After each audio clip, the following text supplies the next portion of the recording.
Welcome to the Josh Heisman Podcast. Ladies and gentlemen, boys and girls, welcome to episode 57 of the Josh Heisman Podcast. They said we'd never make it this far, and I don't know who they is. I just made that up in my head. But whoever they is, we made it to episode 57, and I have Pastor Stephen Headley here on the podcast today. He is the pastor of Music City Church in Nolensville, Tennessee. He has become a good friend of mine over the past year, and I'm so thankful to have you on here. So how are you doing, and how's your day going? Yeah, I'm doing great. I'm appreciative of the privilege of being on here and looking forward to it. Yeah, day's been going great. Yeah, well, I'm so thankful to have you on here. I'm going to tell you, you are, now not you specifically in name, but who you are and what you do, you are one of the main reasons why I began doing this podcast, and I'll explain it to the audience at home and to you right now. I've listened to you preach multiple times. I've even been to your church and had the opportunity to see you lead worship and then preach, which is a challenge in and of itself. Sure. And I have... first off, I admire what you do. And then second off, you are very good as a preacher and as a worship leader than the one time that I saw you. And, you know, we pastor in an area that is filled with many mega churches. Mm-hmm.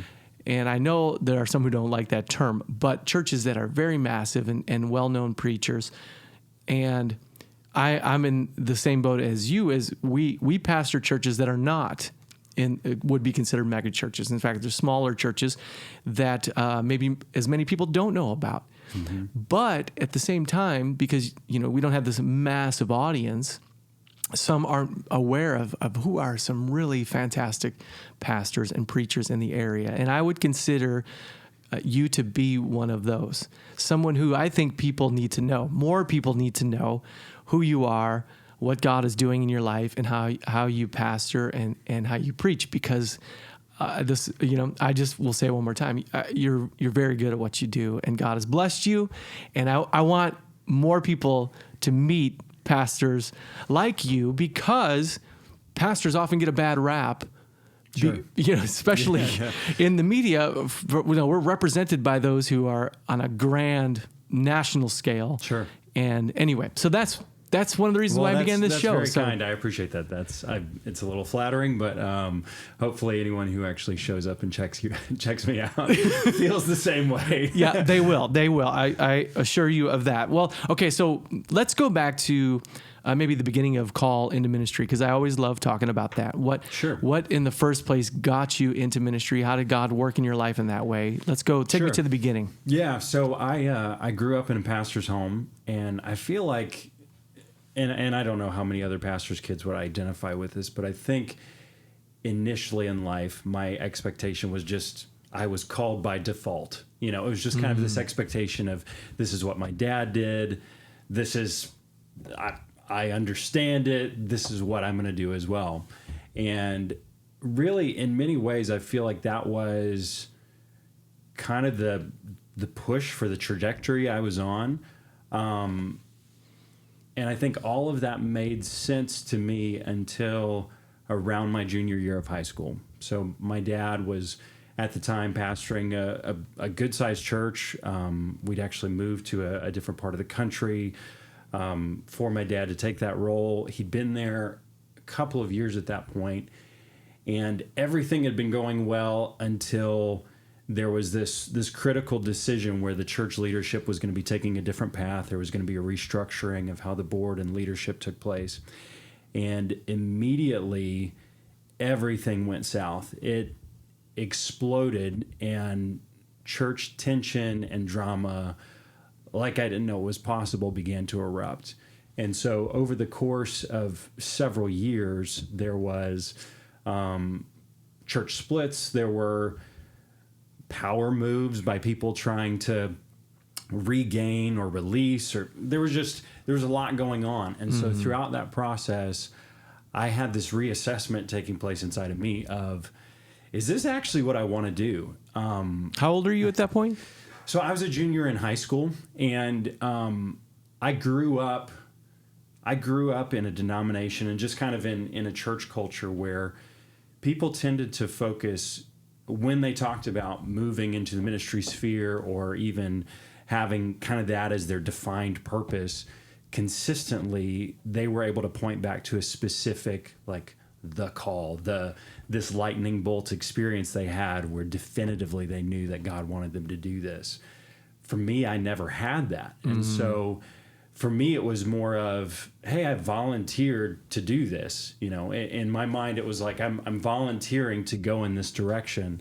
And so when all of this started happening that junior year, I started reassessing of, is this actually what I want to do? Because, you know, not to say that this experience is going to be universal, that everyone's going to go through this type of church drama. But if I were to face this and I was in a position of leadership, do I actually want this as what my life is going to experience? And so really I wrestled with those questions through my first couple of years of college as well. I did go to a Christian university preparing to be a pastor, and yet I still had those nagging questions, especially when I was surrounded by people who, when they talked about their confidence in their call, everything stemmed back to, hey, I was at a camp, or I was praying one night and it was God just told me definitively. And for me, it was this feeling of, what if this isn't actually what God wants me to do? What if I'm supposed to keep exploring and searching, and this is actually, you know, these feelings I have towards this church drama are actually God prompting me of like, hey, look somewhere else. This is a terrible move. But I would say during my freshman year of college, I was at a university that, which this felt suffocating to many, but we had chapel every day of the weekday. So Monday through Friday, there was chapel every day. You were expected to attend the majority of them. And over the course of my first semester, there was speaker after speaker that talked about the call of God and really began to redefine what that looks like. And in many ways, they were addressing that God's call isn't always this like experience. And they began to look at both the Old and New Testament, showing different people that God equipped and God presented them with opportunities to walk in what we would consider, these clearly defined roles. And yet there was not this mandate from heaven to follow through with it. It was more of God put it in their path and they chose to walk in obedience in what God had placed before them. And so throughout that first semester, it really solidified that feeling of, okay, if this is what I believe God is leading me to do, even though it hasn't been clearly stated, I can do this with confidence. And I would be lying if I said that I didn't return to a lot of those questions over the years, especially in the last 4 or 5 years where things at times have been very different from what I expected in terms of my pastoral journey.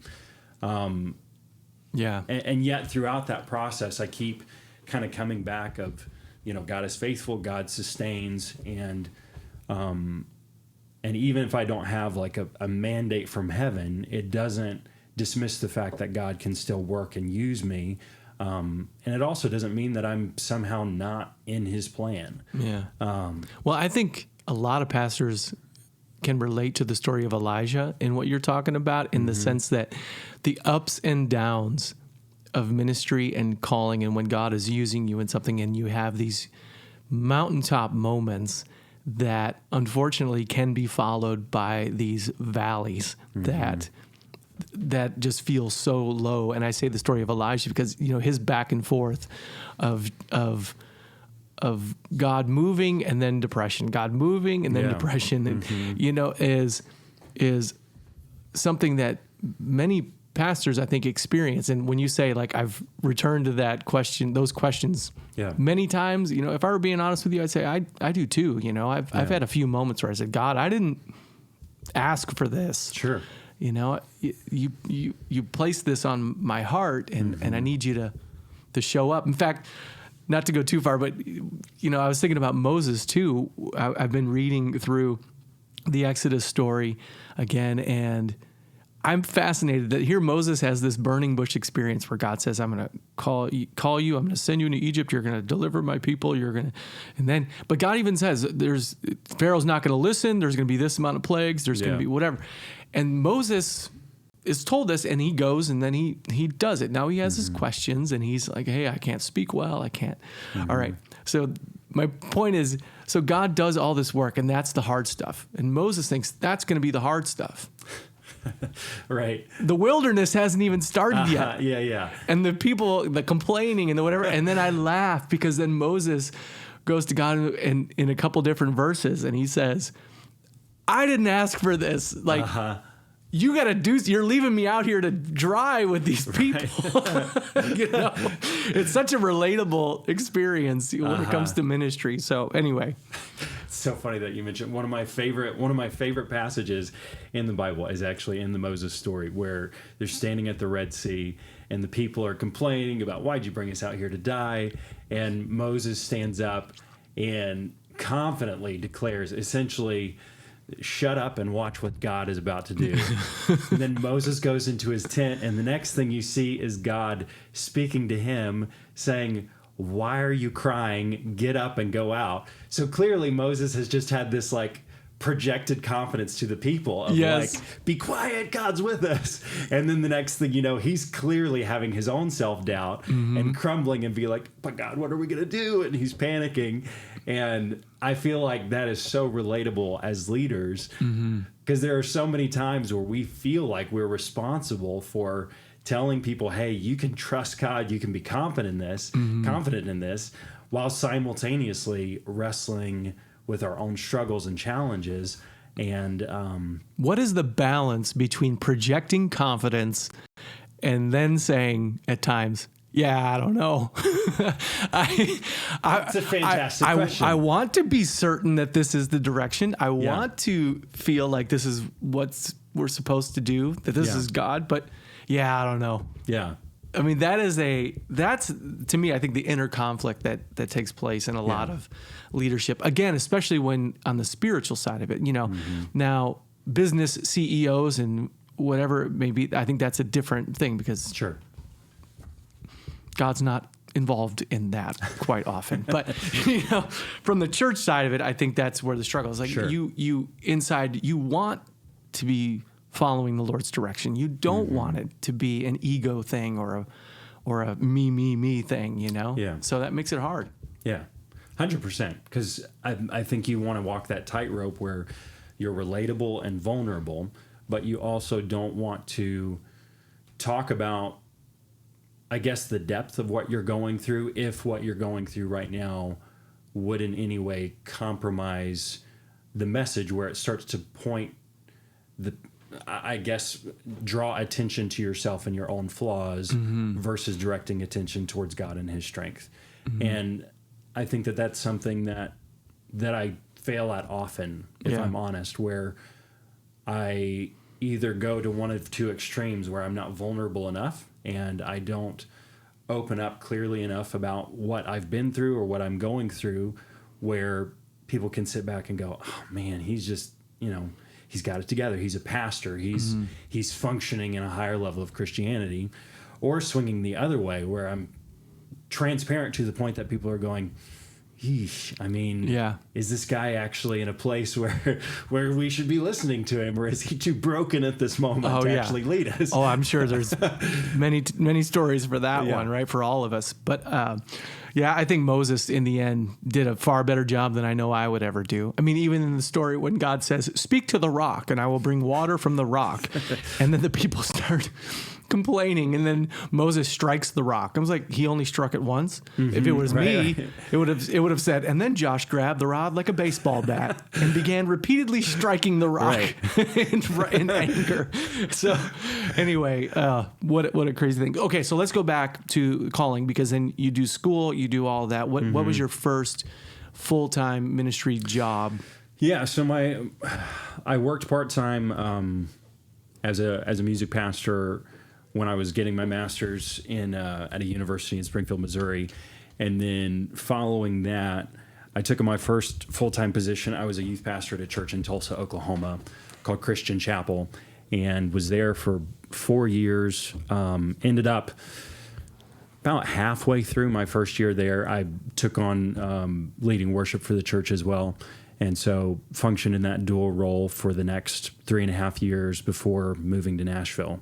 And so really that move to Nashville, it's funny, while I point back to the moment of what I would say, this is where I felt like I was called to do this, that feels very kind of murky, very foggy and fluid. I feel like the move to Nashville felt a lot more clearly defined, where my wife and I were actually praying about an opportunity that would have given her both a raise as well as an elevated position. She was working in higher ed at the time.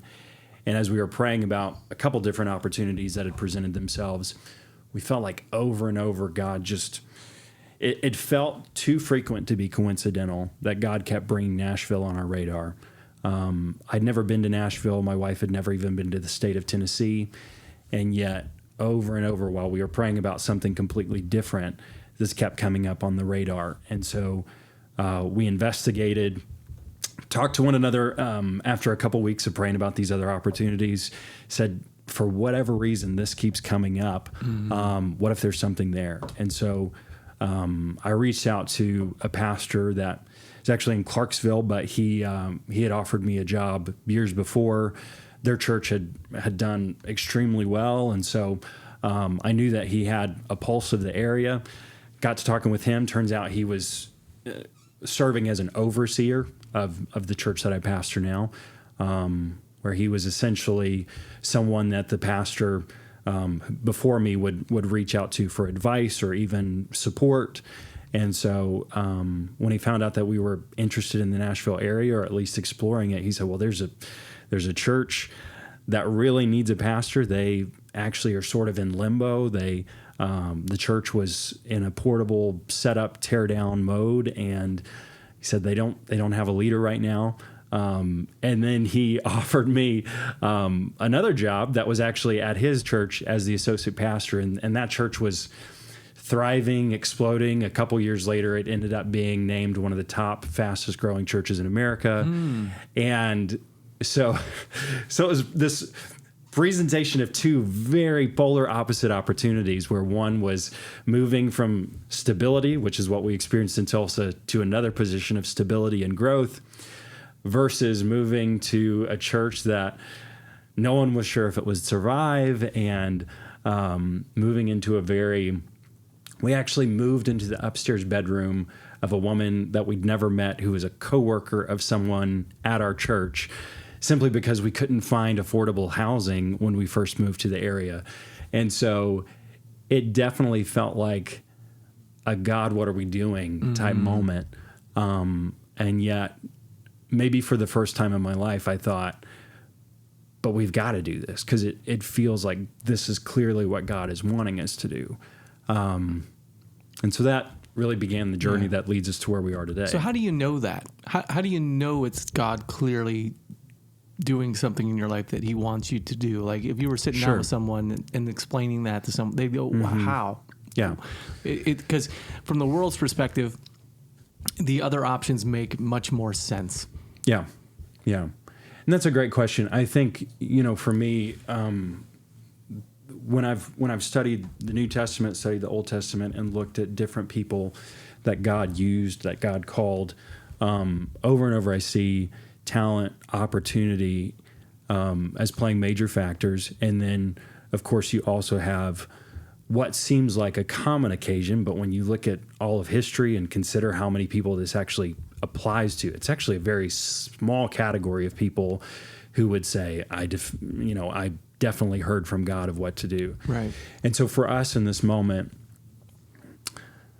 I think, one, we just had Nashville that kept coming up over and over and over, which of course prompted that exploration. And then hearing about the opportunity, there was just, there was this feeling, I don't know if you would call it curiosity, or if, to get super spiritual, some might say, well, that was the prompting of the Holy Spirit. But whatever it was, every time Music City Church was talked about, there was this feeling of, that's the one. That's the right next thing.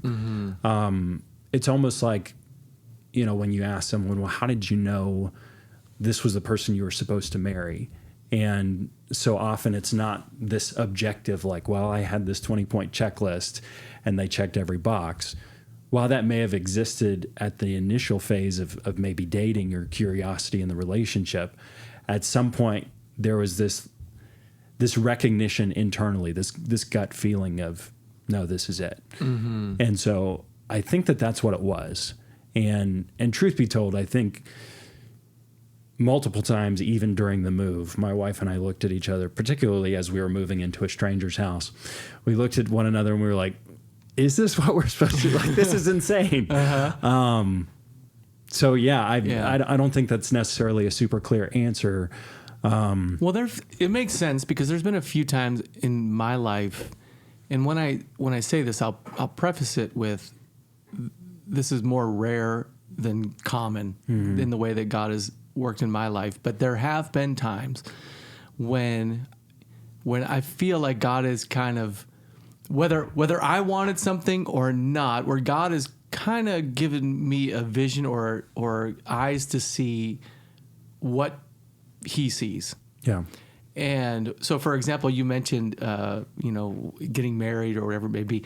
When my wife and I were not dating, our story is a long one, but we dated for a little while, broke up, and then had some years where we were just friends and dated other people before we got back together and eventually got married. But it was interesting. In that time when we were just friends and dating other people, there was another person who I was dating, and I would have dreams that I was marrying that person. But in my dream, I would be thinking, but what about Sarah? Yeah. Like, I'm not supposed to marry that person. I'm supposed to marry this person, to marry Sarah. And it was always something that I was like, wow, that's really interesting because we weren't together at that time. Now, so that's one story, but I'll fast forward to New Hope, for example, where I've been here now 18 years. I remember, I was living on the south side of Chicago. I was actually living in Northwest Indiana, but doing youth ministry on the south side of Chicago, and came down to this area and for a job interview at New Hope. And my wife and I had wanted to come here. And I remember I came the night before of the interview and just was in the parking lot of the church and just looking at the church and just seeing everything by myself. And it was one of those moments that I wouldn't say, God didn't verbally say, this is where you're going to be. Yeah. But sometimes you walk into a place and God just shows you this is where you're going to be. Yeah. And I don't know that I could have verbalized that or anything, but it was funny because then I proceeded to go through an interview process that didn't really go that well. In fact, there was a couple different interviews with staff and some parents and different things for a youth ministry job. It didn't go great. Yeah.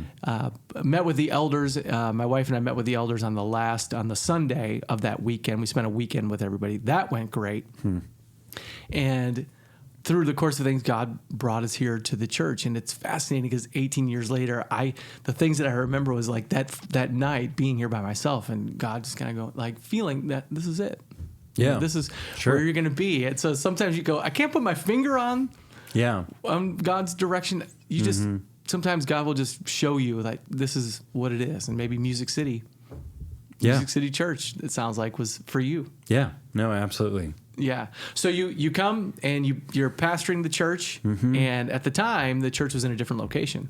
It was. Yeah. So we started out in a middle school in South Nashville. So a brief synopsis of what had led to this point was that the church had existed for 30, 40 years at that point.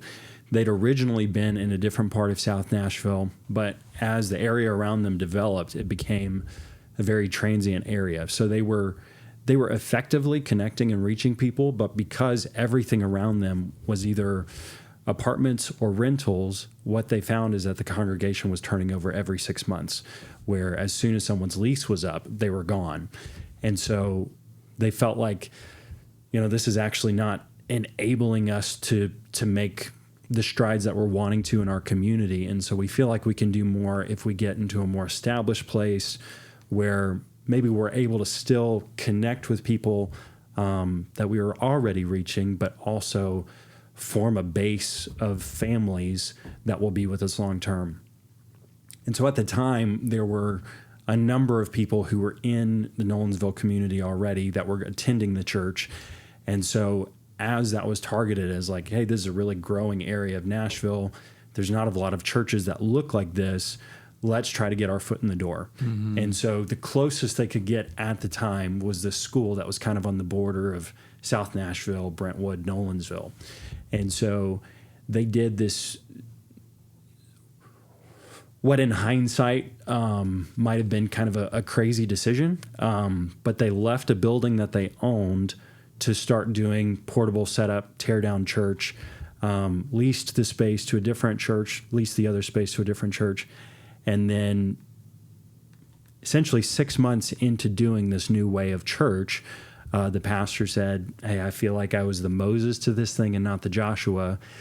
And so he left, and there was no succession plan. There was no idea of what was supposed to happen for the future. So you're not there yet. So I was not there yet. Okay, when that happened. So that was in June of 2015. Okay. And then the church was free fall is the wrong terminology because there were a number of volunteers who stepped up and really began working at the church as if it was their full-time job when they were just volunteers. And yet they did this because they believed in what the church had been doing and wanted to keep it afloat. And so when we came in, I came in November, right around Thanksgiving of 2015.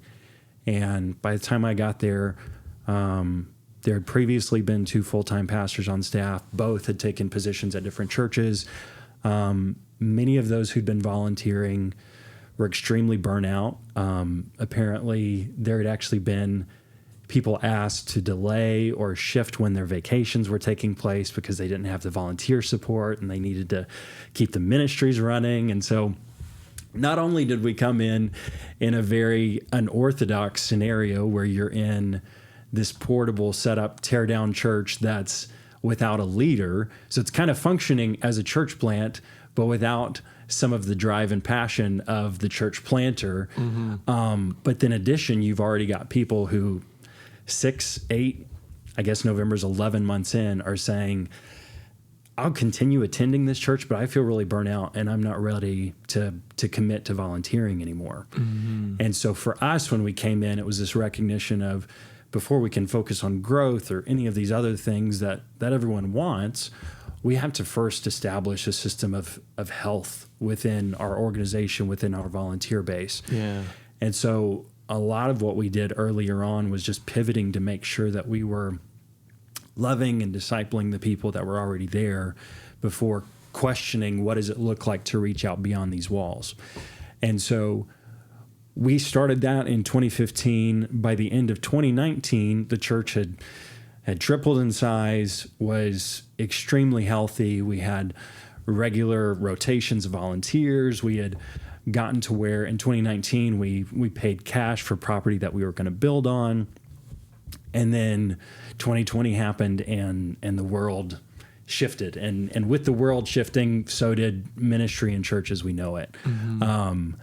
And so because we were in a public space, we were in a middle school, we were subjected to the rules of the governing body, not just of that school, but of the county. And so because of that, our church had to be shut down for 1 week shy of a full year. And really, we would have been shut down longer than that, but we actually moved locations because we found another place that we could finally begin meeting. And so we moved about 15 minutes up the road, which then not only did we have families that either moved or left during COVID, or families with kids that, online church wasn't working for them for a year, and so they got plugged in elsewhere. Yeah, I'm trying to wrap my mind around that because I do remember that time frame, 2019, what you're talking about, in Music City Church and where you all were meeting, mm-hmm. what school, because I live just around the corner from there. Yeah. And even looked you guys up and looked at your website. And I was like, wow, look at that. You guys are really booming and going and things are going well. Yeah. And location wise, even in the school, it was good location. Yeah, no, it was great. And all of that. So I'm very aware that how things were going. Yeah. And you're right, 2020 happens. And even in churches that have a building, we had one, and when I look back on that time, I would say probably 30%, maybe even up to 40%. We were like a lot of churches of turnover of people who made decisions. When you had that time when you're not meeting for a little period of time, where everyone kind of thinks through decisions and where they're going to do life in general, whether it's church or where they're going to live. A lot of people moved away. A lot of people just stay closer to home, like whatever it may be. And so now factor in, how did you guys for a year? What did you do when it comes to church and trying to keep the people together? Yeah. So I'll give the kind of the caveat that I don't know that we did this well or perfectly. So if I could go back, there are probably some things I would have changed and done differently. So one added context, my wife and I had our first child in February of 2020. So our son was born, and then 2 weeks later, everything shut down for church. And then on top of that, my wife has a very complicated health history. In 2017, she actually had a brain surgery to remove a tumor. And so because of that and the longstanding impacts of that, she's actually very high risk in terms of her health. And so everything that we did during that COVID era, so many of my decisions I see run through that filter of, I have to protect my infant child. I have to protect my wife. I also have to try to love on people in our church who are trying to figure out, what does this mean for them? What does this mean for their jobs?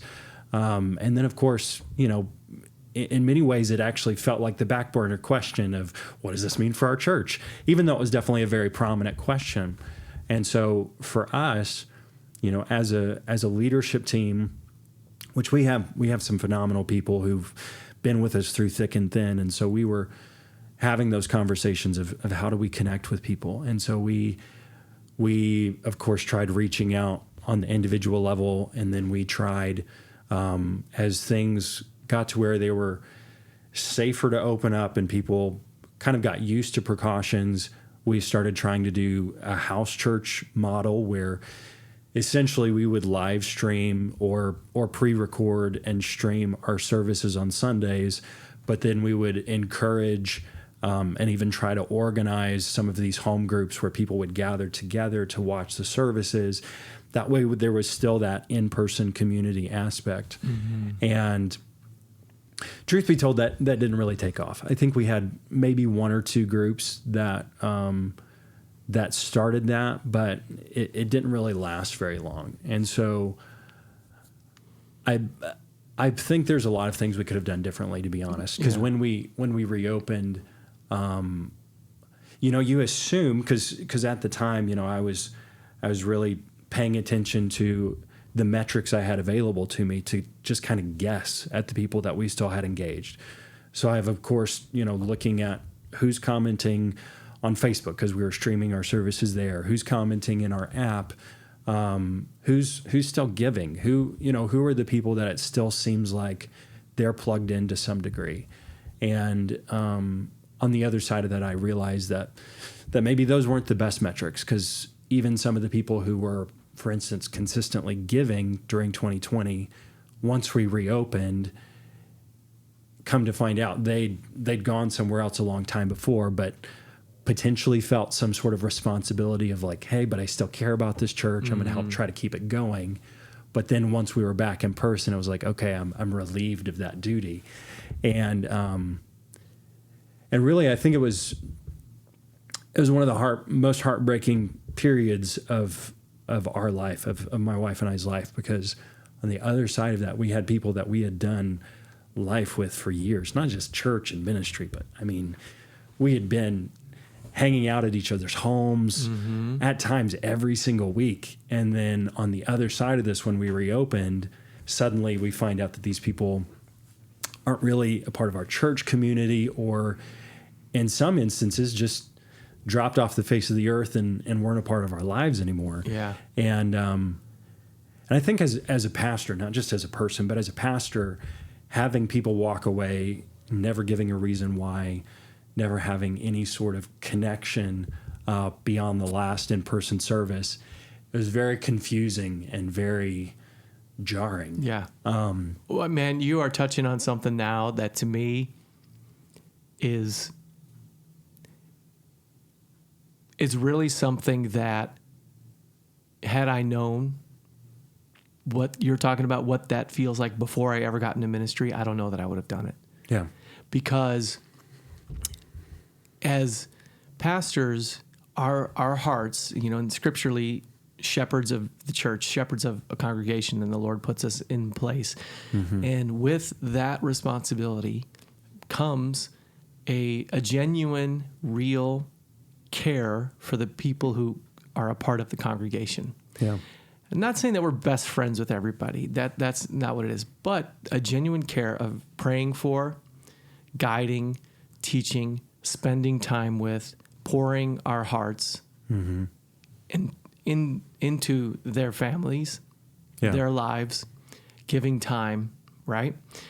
And then that happens, mm-hmm. where every so often the ones who you pour into disappear.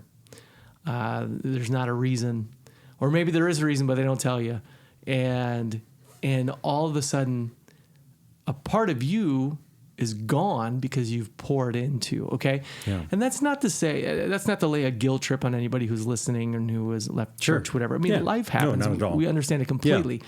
But what happens over time is, in the pastoral role, you can become cynical. You can become guarded. You can, listen, all right, I'll just be transparent.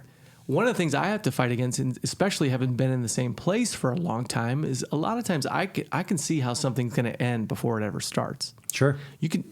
Life has a lot of loops that take place, okay? Right. Personalities that people have, the ways they approach things, mm-hmm. whatever it may be. And you can go, hey, I've seen this 10 times before. I can tell you how this relationship is going to end. Yeah.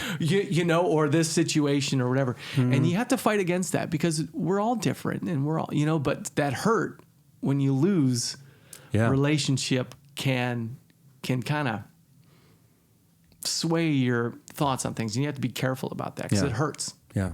And I think for me, kind of the realization I had to come to as well is that, for so many of those people who drifted away, whether it was from us personally or the church, for them, it wasn't all at once, mm-hmm. where, it happened over the course of 2020.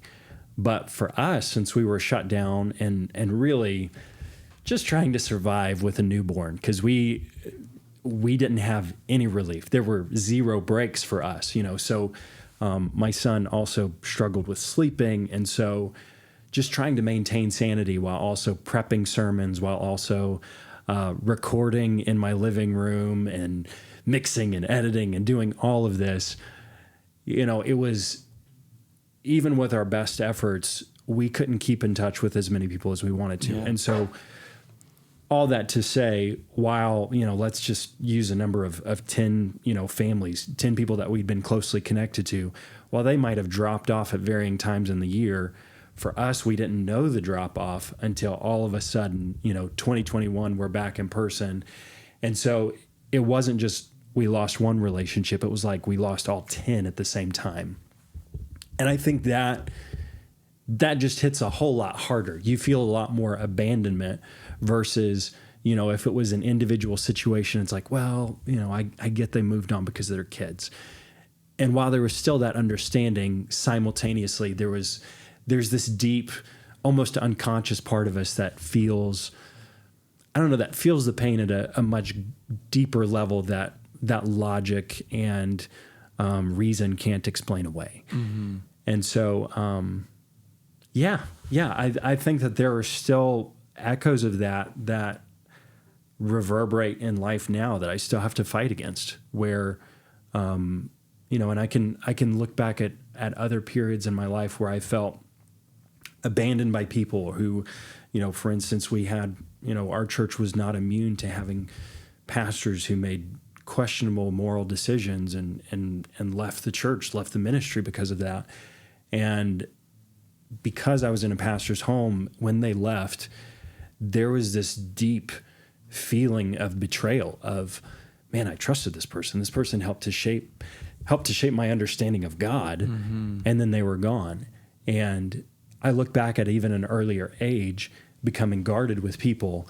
And I felt like 2020 and life post that experience, it just exponentially multiplied those feelings of you can't truly get close to anyone. Like you love people, but love has limits. You can't really let people know the real you. Mm-hmm. And I think some of the greatest pain and some of the greatest joy, though, in life is having people that you can be vulnerable with that know the real you. And yet when you've experienced that level of pain, sometimes you start distancing yourself even from the good things in relationship because you're trying to avoid that hurt again. And over the last several years of ministry, I feel like that's a lesson I thought I'd processed a long time before. But post-COVID, I had to rethink all of that all over again of, what does it actually mean to truly love people and lead and shepherd the way that God wants me to, while still not denying the wounds that exist from the past. Mm-hmm. And I don't think I've, even to this day, I don't know that I've got that on lock. Yeah. Well, when you think back to that time, that 2020 year, even going into 2021 quite a bit, in the beginning of this show, we talked about confidence and in your decisions and how do you know it's God and how whatever, that 2020, and that was a time when, if you got 10 people in a room and asked their opinion, you got 10 different opinions. Right. Sure. And someone had to be the leader. Yeah. And what that meant for the person who was in the leadership role and making decisions didn't mean that they were 100% certain that they knew what they were doing. Because guess what? In fact, I remember the little memo that would go around and said, for the pastors, I don't know if you ever saw this one, that said, please be patient with me. I've never led through a pandemic before. Yeah. So if you could just give me a little grace, much appreciated, that kind of thing. And I was like, I relate to that one quite a bit in that time. And so now here, 4 years removed from it, when we look back, every single one of us who were in leadership at that time, we all talk about it like, hey, I know I didn't make the right decisions. Yeah. I haven't met anyone who's like, I batted 100. Nailed it. No, you didn't. In fact, you knew. In fact, listen, I'm not going to lie. I was probably just like you, or we were probably looking for our exit ramp. Sure. Of going, how do I, I'll go do something else. Because this ain't what I signed up for. Yeah. And so we can all relate to it. And you look back on it and you go, man, I'm still probably processing some of that stuff, you know? So coming out of that though, because now you guys are meeting, you're in Nolensville and you meet at the historic building in Nolensville. And how did that come about then? Yeah. So when we reopened in 2021, we finally reopened because we finally found a space that would be willing to let us meet. But it was a middle school that had no visibility from any main roads. And so we were in that school. It was a wonderful facility. But we knew we couldn't stay there, but there was not really any other options. So coming into Easter of 2022, coming into Easter of 2022, the week before our Easter service, I was contacted by the school and they said, hey, we've discovered that there's some major plumbing issues in our middle school and all of the spaces that you currently use for your Sunday services are going to have to be demoed. And this school is maybe 5-10 years old max. So it's not a historic building by any means. But they said, we're going to have to jackhammer up the floor. We'd love to continue having a relationship with you, but we have no idea where you would meet because we don't have any spaces conducive to what you guys need.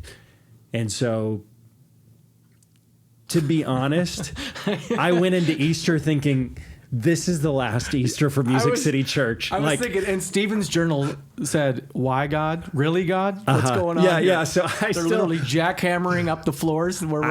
I I don't know that I've ever felt like a bigger fraud in ministry than that Easter Sunday, because I'm up there talking about the resurrection and the God of, who brings dead things back to life. And I'm like, and then next week I'm going to talk about how we're dying because we have no choice as a church. And so, yeah, exactly. So about, I think it was the Thursday or Friday following that Easter. I'm kind of wallowing in defeat and not knowing what in the world our church is going to do. And my parents came into town and took a different route to come to our house than they normally would, and actually passed through Nolensville. And when they did, they saw on the marquee at the Nolensville Historical Society that they were looking for a Sunday renter. And my dad mentioned it to me of like, hey, is this a possibility? I didn't even know that, because for a long time there had been a church meeting in that space. Right. So I just assumed that they were still there. So to make a long story short, we reached out, and on the day I heard it was available was the same day that we locked in and said, yep, we're moving to this space. And really it just, for me, it was I don't know. Well, I don't want to paint with a broad brush, but it was one of the things that gave me confidence to remain in ministry, because it felt like we had this major bomb dropped on us that felt like it was demolishing our church. And then it felt like in the bleakest moment, something that I wasn't even looking for, it was like God provided. And for me, that was something I held on to, that I desperately clung to, that I was like, God hasn't forgotten about us. God's provided a way of escape, something that's going to allow us to continue to exist. And it's going to provide better visibility where we can actually be on a main road. And it worked out to where we're able to keep up a sign there 24/7, which hadn't ever been a possibility at any of the other spaces that we rented. And so just getting that visibility and that recognition in the community, it felt like a new day had dawned. And in many ways, we've seen a lot of advantages in that space that hadn't existed even when we were at Oliver. And so that's been wonderful. Yeah. And it's been, 2 years since you've been there? Or Yep. Yeah. And now you still own the land in Nolensville. We do, That you guys have been trying to figure out, maybe some building plans and some things. And that's still on the horizon for you guys. It is, yeah. So for us, we actually, in 2019, which this is a whole other blow of COVID, was that in 2019, we had been preparing that we were going to have blueprints drawn up, which we did early 2020. We were going to break ground, and I was expecting, by 2021, 2022, we were going to be in our own facility. Well, understandably, COVID kind of halted that process, and when we reopened, we were at about 20% of where we'd been as a church in 2019. And so all plans got halted for that, but actually just recently we've gained enough momentum and we've figured out a couple of things financially to where actually just yesterday I was in a meeting where we had 3 different architectural firms proposing to us options of how we could move forward. And so God willing, in the next couple of years, we'll finally have a place to call our own. Yeah, it'd be fantastic. Yeah. Man. So yeah, looking at all this stuff, it is interesting to see how God works in these things, right? And even go back to the beginning, the ups and downs and the different things, You did mention one thing about your wife and that she had brain surgery in 2017. I know a little bit just on a personal level because we've talked about it before, because she's a very intelligent person who was in school, right? At the time when that happened? She was. Yeah, she actually just finished her PhD. And so she was in the middle of it when all of that went down. And so what challenges for her in ministry as you're going through all this, and yet she has these struggles that she's having to battle through? I mean, how did you guys navigate that in your relationship and with the church? That's a great question. For us, coming into, even before we got married, there was this recognition by both of us that she's a very driven person, and that it was not going to be, and by stereotypical, I should say only stereotypical to what I knew of in the church world, where the pastor and his wife essentially are both functioning as full-time members of the church staff, whether the pastor's wife is getting paid or not. Well, you grew up in the charismatic Pentecostal church, right? Me too. Yeah. And that is very prevalent. Oh, in 100%. Yes.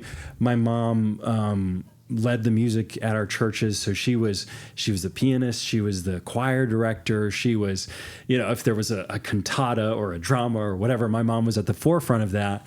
And in most churches they pastored in, my mom was not a paid employee, even though she was working often full-time hours. She's the first lady. Exactly. That's what you're right. And so that's the term that gets used to that. Yes. So that's what I knew. And there's, no judgment towards that at all. It's more of just when Julie and I, who's my wife, when Julie and I met, we both had this recognition that was not going to be her story. Just because there were other things she felt like God was leading her to do that were outside of the church world. And so I say all that to say that maybe the expectations of her, even pre-brain surgery, were different than maybe what some others in the ministry world might have experienced. But for us, so kind of a brief explanation of how all of this was discovered. In January of that year, we'd gone on a short vacation. It was actually part of a pastor's appreciation thing. Our church sent us on a weekend getaway type deal. And while we were there, Julie started having these horrible migraines. And she'd had migraines before, but this one was different. It lasted more than 10 days, and it got to the point where she couldn't walk without assistance. She was starting to have blurry vision. And so we realized something's going on that's different. And so we, at the time, and we've continued this most years, we had a big outreach Sunday on Super Bowl Sunday, which is typically the first Sunday in February. So Saturday night before that service, it got to the point where Julie just said, I don't know what's wrong, but I've got to go to the ER. So we brought her to the ER. They did some initial scans, and they're like, we can't see anything going on, but before we release you, let's do a blood test. So when they did that, the doctor came back into the room and said, I'm so sorry, but I can't release you. He said, your sodium levels are at a place where it's not safe for you to leave. And come to find out, on the other side of this, we talked to lots in the medical profession who said, we've never seen numbers this low without someone either being unconscious or often it's a fatality. It results in death. And so for us, that was a wake-up call, but we still had no idea what was coming. So Julie stays at the hospital. I go and do the service, come back, and actually as I was walking into her room, a team of doctors was walking out. And when I walked in, I said, what was that about? What'd they say? And she said, they just told me there was a mass in my brain and they're not really sure what it is. And immediately, I fell apart. I was not expecting that. Neither was she. But we, in the midst of that, which I won't go into our whole insurance battle, but the long and short of it was that some major changes had been happening with our carrier. And so even though our insurance sent us this long list of doctors that they claimed were covered, when it actually came to booking appointments and scheduling the surgery, that they said, it's an emergency, she's got to have it right away, over and over, the insurance would come back and say, oh, they're not covered. We ended up having to get approval, not just for every procedure, but we had to get written approval for every single appointment, which it got to where we were having 3 or 4 appointments every single week in preparation for surgery over the course of several months. And so, understandably, medical expenses were quickly escalating, and there were a lot of questions as to what would even happen on the other side of this. Obviously, with the discovery, it had almost killed her. It was at a place where it was straddling her optic chiasm is what it's referred to, so the optic nerves as well as some critical arteries run in this area. And so if things went bad, she could lose eyesight. She could, obviously, she could die. There were a lot of factors.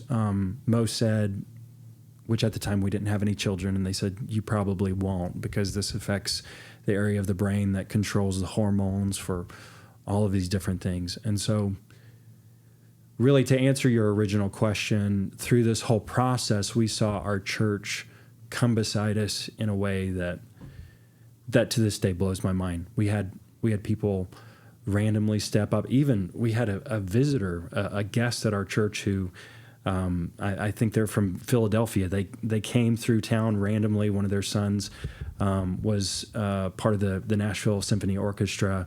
They came for a service, heard part of our story, and sent us a check to help with medical expenses. So there were just all of these things throughout that process where God and the church were really supporting us.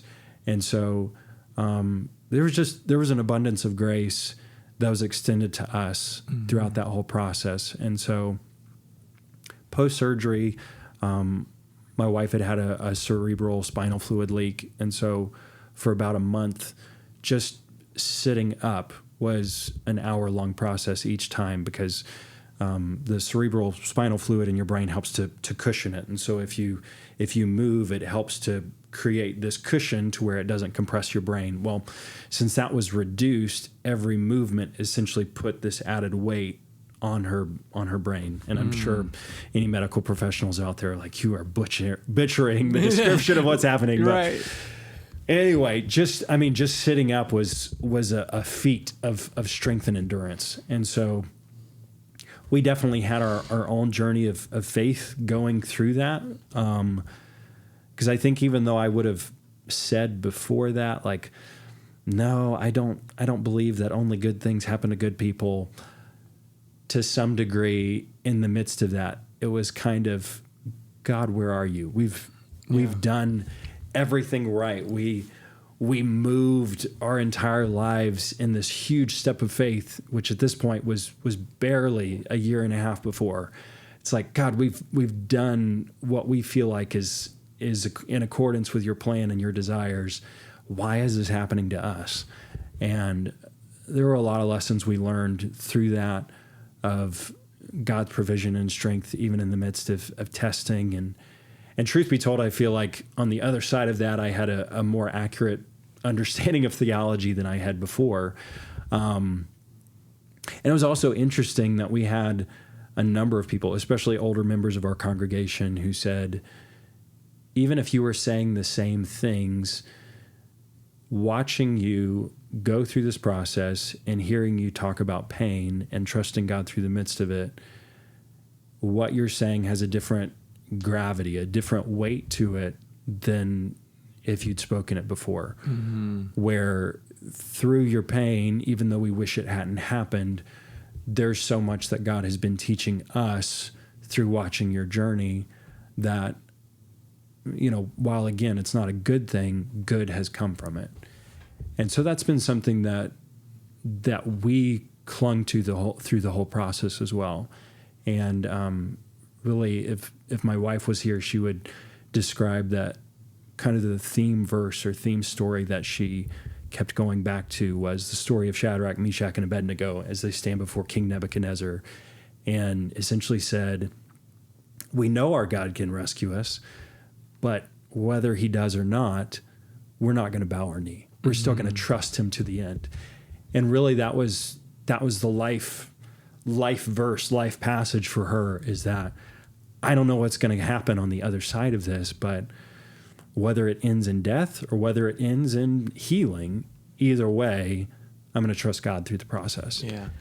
Yeah. And, nobody wants to go through very hard things. Yeah. We don't choose these things for ourselves. But it is interesting you say that about people saying if you had said the same exact words, now here you go through these experiences, you and your wife and her specifically, and there's just something about the human experience that when you go through things, it changes the depth of how people see you and how and the words that you share. Mm-hmm. You know, that's where a lot of times, you know, we don't want to look down on young people by any stretch, but you know, if you haven't gone through anything and you could preach about those things, you can teach about those things, but you haven't really gone through any of those things, then it's words. Yeah. But when you have experienced something, when you have gone, when you know the depths of pain or fear or whatever it may be, people just sit up in their seats. Yeah. And they want to hear, because whether they've gone through it or not, we're all going to go through it at some point, right? And you want to hear from someone who's been through it. Yeah. And how did God work in that, you know? Mm-hmm. So, but man, this has been awesome. I really appreciate it. I'm going to be praying for Music City Church and the good things that you guys have coming forward, you know, in the future, and the new building and all of these different things. So that's exciting for you. And any final thoughts you'd want to leave people with before you go on out of here? I know you've been preaching on James. We were going to talk about the book of James. Yeah, no, you're good. And then we're like, oh, this other stuff, you know? You're good. No, I think just, you know, obviously our journey gave a different context for us to view God's word through. But I think even through that, on the other side, which I would encourage anyone, regardless of what you've been through, is when you read the Bible, don't just look at the words, but investigate the context in which it was written.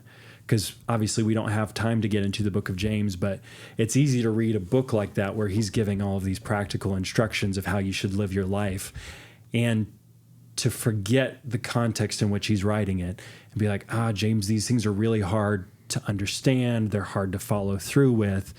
But when you consider where he's writing them from, where he's writing to a persecuted church, and he's saying things to them of like, be patient in the midst of persecution. And even in chapter 1, he talks about embracing hard times and how through that you gain wisdom and all of the benefits of hardship. Mm-hmm. And if you forget the context in which it was written, it's like, well, that sounds great. That sounds kind of pie in the sky. But when you consider that James is walking through a season of suffering, and he's saying from real experience, like, no, you should actually look forward to these things to some degree because it helps you to discover God in a new way. I think it's advantageous for all of us as we understand the Bible to take that same step of, hey, what were they going through and how does that help to color the words that they're saying? Because I think if I had done that more often, pre-surgery, pre-everything, I think it would have given me even more firm footing of there are people who've been through a lot worse who were able to declare trust in God with confidence through their struggle. I can have that same confidence too. Mm-hmm. And so I think, I don't know. Yeah, that's great. So is there a place where people can listen to those messages? Do you guys record them? Sure. Do you stream them? We do. So we make those available. You can find them on our church website, musiccitychurch.com. You can also find us on YouTube. If you choose to follow us on Facebook, we put it out there. You can also just listen to the audio through podcast with iTunes or Apple Music. I think we've got it on Google and Stitcher, which I think is going away. But anyway, we've tried to make it available as many places as possible. So yeah. I highly recommend go check out musiccitychurch.com. Mm-hmm. Musiccitychurch.com. They meet in Nolensville, and you've heard a little bit from Pastor Stephen here, and go check out what they got going on there on Sunday mornings and throughout the week. So anyway, thank you so much, man. Yeah, appreciate absolutely. you being on here. And, appreciate it. Look forward to hanging out with you more, and glad we were finally able to make this work. Absolutely. Yeah. All right, everybody. Episode 57 in the books, and appreciate you. One thing I was going to say as we move forward, because I have a new podcast starting with my friend Judd Granzo. It's called A Biblical View, and this podcast is going to, we in the past have been putting out shows every week, but what we're going to do now is this show is going to go to more as a, when I have guests in the studio, when I am talking with different people through Zoom, whatever it may be. It might not be every week, but we're going to move this to where when we have a show, we're going to put it out and we're going to let you see it, and then the Biblical View show will go to every week. So whenever I have great guests like Stephen here, we're going to have a show available for you. But just wanted to let you know that. So anyway, thanks for listening. Tell your friends, tell your family, share, subscribe, follow, all that fun stuff on the podcast. And we'll see you on the next episode.